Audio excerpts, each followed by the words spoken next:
नमस्कार दर्शक, स्वागत है आपका हमारे विशेष कार्यक्रम खबरों की खबर का सच में। अब घरेलू हिंसा और आत्महत्या पर लगेगा लॉकडाउन। क्या आप घुट कर जीवन जी रहे हैं, घरेलू हिंसा का शिकार हो रहे हैं? आज के कार्यक्रम में हम एक ऐसी अंतर्राष्ट्रीय सामाजिक बुराई जिसे घरेलू हिंसा कहते हैं से होने वाले मानसिक, शारीरिक और सामाजिक नुकसान और उसके निवारण पर बात करेंगे। घरेलू हिंसा केवल भारत में ही नहीं बल्कि दुनिया भर में होती है। संयुक्त राज्य अमेरिका में 1995 में ब्यूरो ऑफ जस्टिस स्टैटिस्टिक्स के अनुसार महिलाओं ने पुरुषों की तुलना में साथी द्वारा हिंसा की 6 गुना अधिक दर की सूचना दी। हालांकि अध्ययन में पाया गया कि इन स्थितियों में पुरुषों के पीड़ित होने की संभावना बहुत कम है। दर्शकों, हाल ही में अहमदाबाद की आयशा बानो की आत्महत्या के बारे में पूरा देश जानता है। ग्लोबल वार्मिंग की तरह आत्महत्या एक गंभीर मुद्दा बन चुका है। आयशा बानो ने आत्महत्या करने से पहले अपना एक वीडियो बनाया था जो बेहद भावुक कर देने वाला है। आयशा बानो ने मोबाइल वीडियो में अपनी आप बीती कहकर समाज के लिए कई तरह के सवाल खड़े कर दिए थे। उनके आखिरी शब्द थे,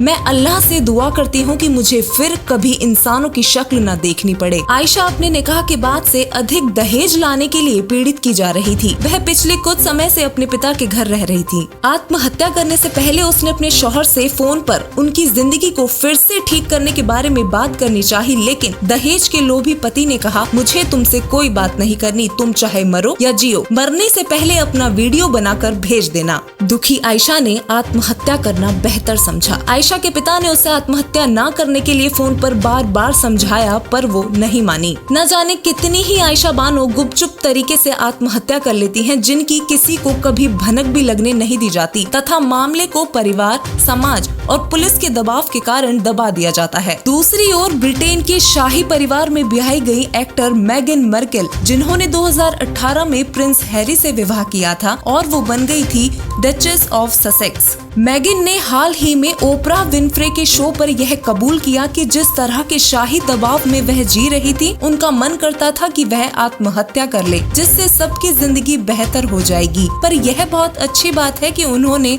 ऐसा नहीं किया। कहा जाता है कि दक्षिण अफ्रीका में दुनिया में लिंग आधारित हिंसा के सबसे अधिक आंकड़े हैं, जिनमें बलात्कार और घरेलू हिंसा शामिल है। विभिन्न राष्ट्रीय सर्वेक्षणों के अनुसार भारत में लगभग 70% महिलाएं घरेलू हिंसा का शिकार हैं। ज्यादातर परिवारों में महिलाओं को घर के विभिन्न सदस्यों द्वारा हमेशा से प्रताड़ित और उपेक्षित किया जाता रहा है। घरेलू हिंसा का शिकार अधिकतर नवविवाहिताएं, पत्नी, कम आयु के नौकर नौकरानियां, बच्चे, शारीरिक रूप से दुर्बल और वृद्ध होते हैं। भारत के राष्ट्रीय हेल्थ सर्वे के मुताबिक हर तीसरी महिला किसी न किसी तरह से घरेलू हिंसा की शिकार रह चुकी है। देश में महिलाओं के खिलाफ हिंसा का मुद्दा कई सालों से सरकारी नीतियों के एजेंडे में रहा है। सरकारी आंकड़ों से एक बात साबित होती है कि भारत में महिलाओं के खिलाफ बड़े पैमाने पर घरेलू हिंसा एक वास्तविकता है। भारत में हर 5 मिनट में घरेलू हिंसा की एक घटना रिपोर्ट की जाती है। ऐसा कोई दिन नहीं जाता जब घरेलू हिंसाओं की घटना से अखबार के पन्ने न भरे हों।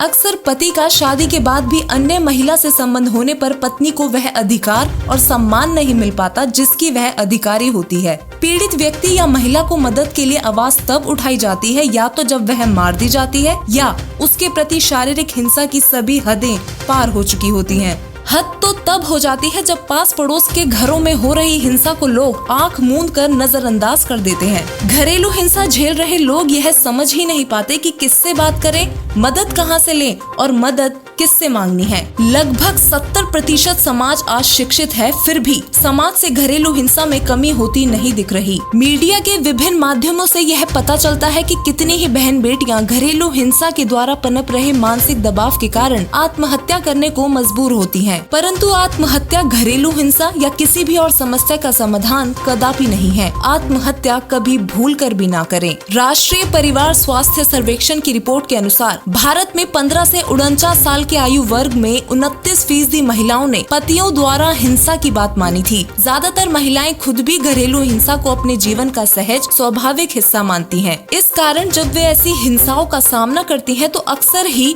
इस बारे में किसी से शिकायत नहीं करती। इसका प्रभाव यह पड़ता है कि पति की ऐसी हिंसक गतिविधियां बढ़ती ही जाती हैं और बर्दाश्त से बाहर होने पर महिलाएं चुपचाप खुद को मौत के मुंह में धकेल देती हैं। कुछ समय पहले चर्चित पत्रिका द लेसेंट में एक रिपोर्ट छपी थी जिसके अनुसार दुनिया भर में सन 1990 में 25% महिला आत्महत्या के मामले भारत के थे, जो 2016 में बढ़कर 37% हो गए। आत्महत्या सामाजिक बुराई है, लेकिन यह क्यों पनपती है? विश्व के सभी समाजशास्त्री आत्महत्या का जिम्मेदार केवल और केवल परिवार को ही मानते हैं। विश्व के सभी देश में इस तरह की हिंसाओं में कमी लाने के लिए कानून भी बनाए गए हैं, लेकिन बहुत कम लोग ही कानून का सही और समय पर उपयोग कर पाते हैं। घरेलू हिंसा से महिलाओं का संरक्षण अधिनियम 2005 भारत की संसद का एक अधिनियम है जो महिलाओं को घरेलू हिंसा से बचाने के लिए लागू किया गया है। यह 26 अक्टूबर 2006 से भारत सरकार और महिला और बाल विकास मंत्रालय द्वारा लागू किया गया था। आत्महत्या के समाधान हेतु हमें व्हाट्सएप करें। हमारा व्हाट्सएप नंबर है 7496801825। सभी तरह की घरेलू हिंसा और अन्य हिंसा होने का कारण आध्यात्मिक ज्ञान की कमी है। समय तेजी से बदल रहा है, इसलिए